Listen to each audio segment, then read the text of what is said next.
Message పెట్టాడు వాళ్ళకి, నేను చూసాను ఆ మెసేజ్ ని కూడా. అమ్మా నాన్న జాగ్రత్త అని కజిన్ కి ఒక మెసేజ్ పెట్టి పేలుళ్ళు అవుతున్నాయి, బాంబులు వేస్తున్నారు, అమ్మా నాన్న జాగ్రత్త అని చెప్పి నెక్స్ట్ మినిట్ అబ్బాయి చనిపోయిన పరిస్థితి. అంటే ఇలాంటి త్యాగాలు మనందరం కూడా గుర్తు పెట్టుకోవాలి.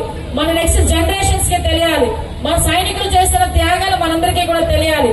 ముఖ్యంగా ప్రపంచ దేశంలో ఉన్న వాళ్ళందరికీ కూడా, భారతీయులందరూ విభిన్న సంస్కృతులు, విభిన్న భాషలు మాట్లాడినప్పటికీ, విభిన్న మతాలు కలిగి ఉన్నప్పటికీ, ప్రజాస్వామ్యబద్ధంగా లౌకిక రాజ్యంగా ఈ రోజు భారతీయులందరూ ఒకటే నినాదం ఇవ్వడానికి ఈ తిరంగా ర్యాలీ కూడా మనందరం కూడా అన్ని నియోజకవర్గాల్లోని కూడా చేసుకున్నాం. ఈ రోజు అత్యద్భుతంగా అనకాపల్లి పార్లమెంట్ పరిధిలో సీఎం రమేష్ గారి ఆధ్వర్యంలో, ఇంతమంది ఎమ్మెల్యేల ఆధ్వర్యంలో, నాయకుల ఆధ్వర్యంలో, మీ అందరి సహాయ సహకారంతో ఒక మంచి తిరంగా ర్యాలీ ఇవ్వడమే కాదు, మనందరం కూడా ఈ రోజు వేసిన ప్రతి అడుగు కూడా అక్కడ ఉన్న సైనికులందరికీ కూడా ఒక భరోసా, మేము మీకున్నామని చెప్పి ఒక నమ్మకాన్ని కలిగించే విధంగా ఉన్నందుకు మీ అందరికీ కూడా ధన్యవాదాలు.